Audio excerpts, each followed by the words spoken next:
Our awareness is the sum total of our six senses.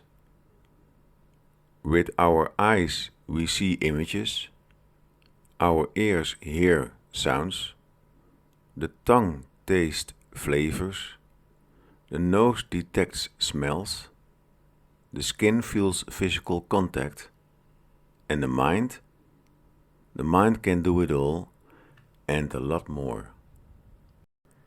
Each sense has its own type of awareness. So, we have an eye awareness, an ear awareness, tongue awareness, nose awareness, skin awareness, and a mind awareness. Together this forms our awareness. 5 of these senses are neurological, which means they are connected to our nervous system. These are the eyes, the ears, the tongue, the nose, and the skin. They can only perceive what is happening now, what is happening here, what is happening in the range of the senses, and what is real. So, these 5 senses are conditional. The eyes can only perceive an object that is within its field of vision and within a certain range, when there is a light falling on the object and when our eyes are open. What the eyes perceive is then transmitted to the perceptual awareness. The eyes themselves are neutral. They cannot lie, don't have an opinion, or fantasizes. They can only perceive what is there to be perceived. And the same applies also for the ears, tongue, nose, and skin. But not for the mind. The mind is non-neurological, which means that it is not connected to our nervous system. Therefore, the mind is unconditional, not bound by the present, not bound by the here, not bound to a range, and can perceive what is unreal. The mind can see what is not there and never existed. It draws from our memories and creates fears. It can drive our thoughts wild and steer our emotions. It is our imagination, our power of visualization, and our creativity. That is why it is important for you to gain control over the mind, rather than the other way around. Humans do not act and react directly from the senses, but from the perceptual awareness. And the perceptual awareness receives its information from the senses and other sources. From the eyes, the ears, the tongue, the nose, the skin, and the mind.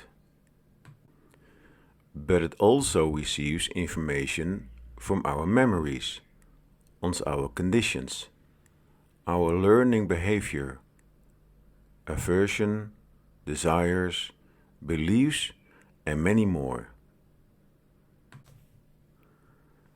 As mentioned, information upon we act and behave comes from the perceptual awareness.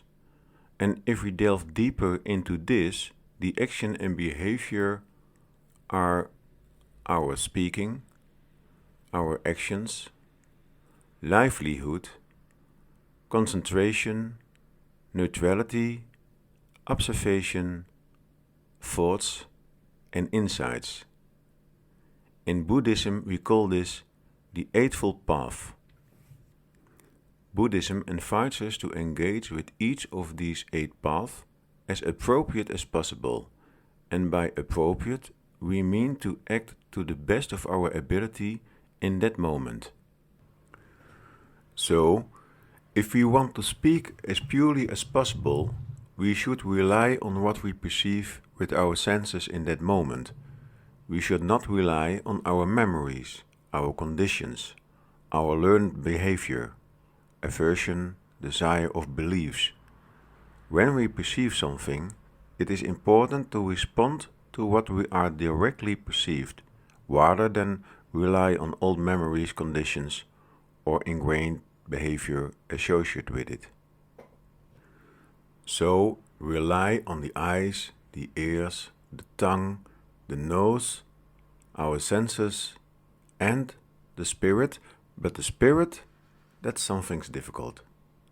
Because the eyes do not lie, the nose does not lie. Our ears and other senses do not lie. We don't need to try to control our eyes, but we do need to try to gain control of our mind. The mind can create fears and provide false information while also being our source of creativity, imagination, and humor. All too often, the mind guides us instead of us guiding the mind. Because the mind is unconditional. It's not bound to the present, it's not bound to the here, it's not bound to arrange, and it can perceive what is unreal. And how do we gain control over the mind? Through mindfulness and meditation.